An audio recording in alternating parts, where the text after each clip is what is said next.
Retired DSP Park Campbell has died. Retired Deputy Superintendent of Police Altamont Park Campbell, formerly of Mobile Reserve, passed away at the University Hospital of the West Indies Friday morning. He has been ailing for some time from an undisclosed illness. Campbell served with distinction in a variety of roles in Operation Base, Flying Squad, St. Andrew Southern Criminal Investigations Branch CIB headquarters. A few years ago, the retired DSP was pepper sprayed by a police constable during a traffic stop in St. Andrew. Campbell was hit with assault charges in relation to the incident but later freed. The viral incident was widely circulated on social media. Campbell was stopped by the police after overtaking a line of traffic close to halfway through in St. Andrew on June 5, 2019. After arguing with the cop for a period during which he reportedly failed to identify himself, Campbell was pepper sprayed in the eyes. Some of this pepper spray reportedly caught his son, who was in the vehicle at the time. Taxi driver hospitalized after being shot by a policeman in St. Thomas granted bail. Bail was granted on Wednesday in absence to 35-year-old taxi operator Devon Webb, who was shot by a policeman 4 times this month at the Old Hope Road Transport Center in Morant Bay, St. Thomas. Attorney at law Hinter Williams made the bail application for Webb, who has been hospitalized since the incident. Allegations are that Webb used a machete to hit the policeman and attempted to disarm him when he was shot 4 times by the cop. Webb is charged with possession of a prohibited weapon, possession of ammunition, and assault. Williams, in making the bail application in the St. Thomas Parish Court, submitted that Webb was unarmed when he was shot. Williams also argued that there were no support for the policeman's assertion that Webb had a machete. It is a simple case of the police acting with unprovoked aggression, Williams submitted. He implored Parish Judge Whittingham Maxwell to grant bail to the accused because he had no previous conviction and his antecedent was good. Webb was granted bail in the sum of $200,000 with surety and is to attend court on October 23rd. It is alleged that on the day of the incident, the policeman who shot Webb was driving a marked service vehicle which hit the door of the accused man's taxi, damaging it. When Webb came out of his vehicle, he was allegedly boxed by the policeman. He fell to the ground and was shot in the leg, armed, and twice in the back. Webb was taken to hospital where he was admitted.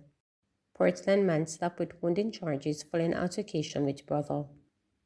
A 43-year-old laborer of Tom's Hope, Portland, has been charged with wounding with intent after he allegedly used a machete to physically assault his brother during a dispute on Sunday, August 18.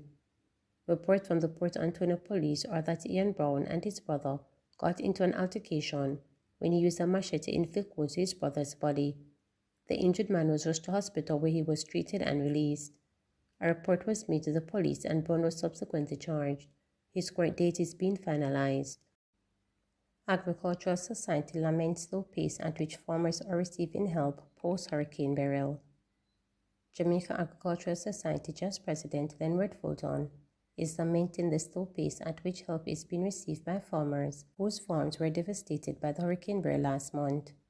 The hurricane decimated farms and greenhouses in several parishes, leaving farmers scrabbling to restore their livelihood. While there have been pledges to support from both government and private sector in recent weeks, the Agricultural Society president says the tangible support has been slow in receiving farmers in need. He says that while he is thankful for the pledges, farmers need to start receiving assistance to ramp up the recovery effort. Mr. Fulton conceded that some items from the private sector have been distributed to farmers. He noted, however, that a lot of private aid has been handed over to the government and is yet to reach farmers. Mr. Fulton believes that private sector assistance should not be routed through the government. The recovery effort is not as fast as we thought it would have been because only announcement and pledges are being discussed. Minister Fredwin came out firstly and said he's pledging $700 million. And then he went to Dendy and announced that he found an additional $1.4 billion. That's $2.1 billion from government alone, plus what is being given from the input suppliers. So where is that money? That is the money that we need to see and the input coming from that. So, if you're going to help the farmers, you help them. The private sector assistance is the only thing I'm seeing hitting the farmers in any significant way. And I would like the private sector to rethink, to stop sending their assistance through government. Let government stand on its own 2 feet.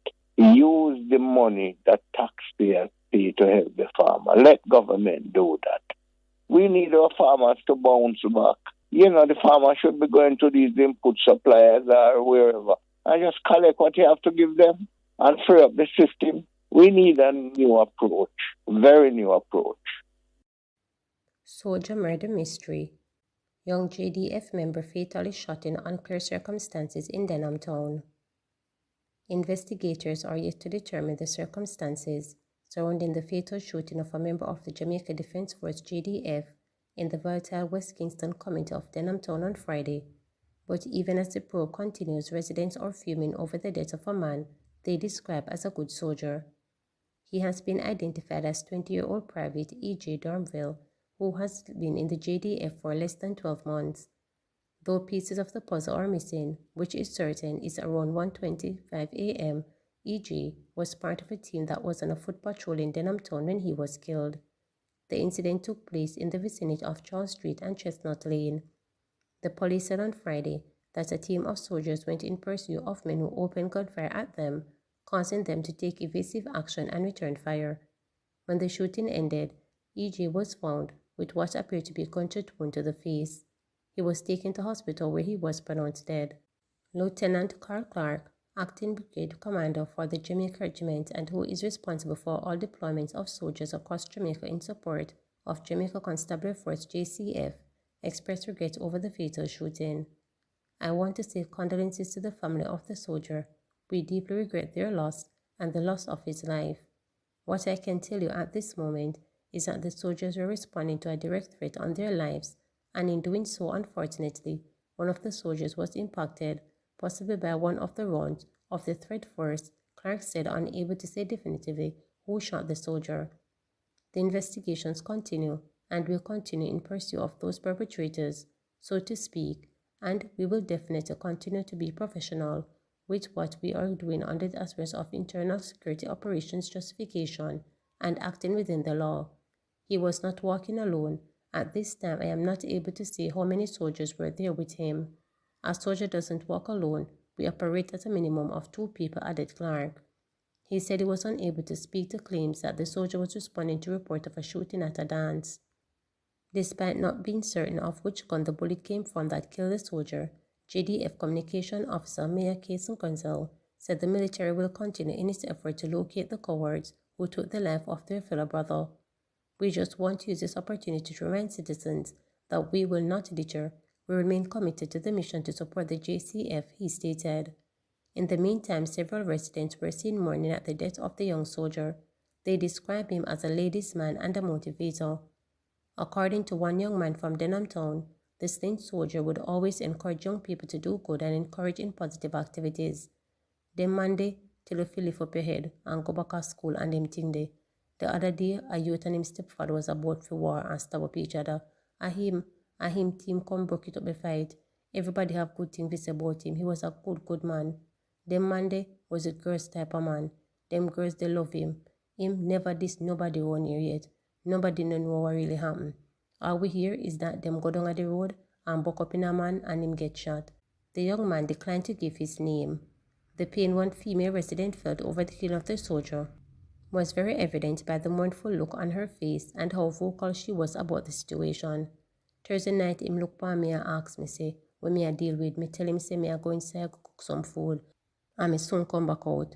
At night, we and him, we be out here until hours chatting and laughing. Him talk to girls and we laugh. When me see picture and them say, him dead, me have to buy a beer, well cool, and me have type 2 diabetes, and should not drink them something here. And me brethren, him know me by name. He was a respectable soldier. Me love him. Look, my body have cold bump. Him talk to everybody. And him not deal with you like you are nobody. Him no hype on the people them. And him talk to you with respect. Him used to buy cologne from me. Him reason with me. And him say, oh, me see me on TikTok, I must put my money to use, said the obviously hurting woman. I was on my TikTok live, and when I saw the picture, I had to end my live. He said I should use my TikTok money and buy a second-hand bus. And when me ready, me boss will check him, because him have a link.